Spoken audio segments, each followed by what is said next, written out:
So we have an eclipse here and we want to hypothetically back it off because in this hypothetical it's touching the chainstay. So there's a couple different ways that you can do that.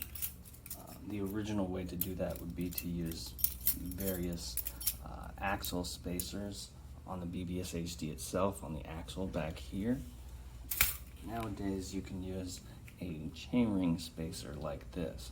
And where you see these bolts here, you'd remove the chainring, you'd put this under here.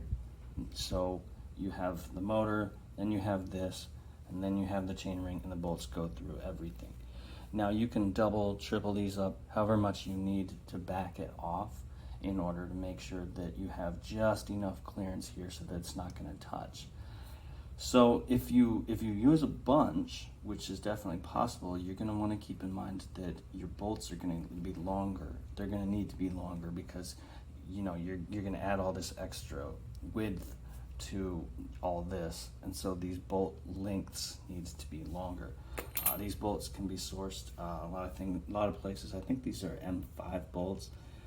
So if you look up like on Bolt Depot, for example, or even like many hardware stores, you can just take the bolt in if you're going to a hardware store and just be like, I need this, but I need it, 10 millimeters longer, or however long it needs to be.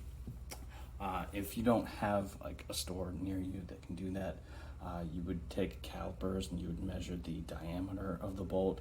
That would be the M listing. So like, I think these are M5, so that's like 5 millimeters diameter, and the length is not including the cap, just the length of the threading. So you'd be like, for something like this, it's probably like M5 by 10.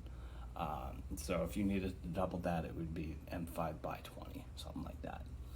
So that should be all you need to know. Hope you find that helpful.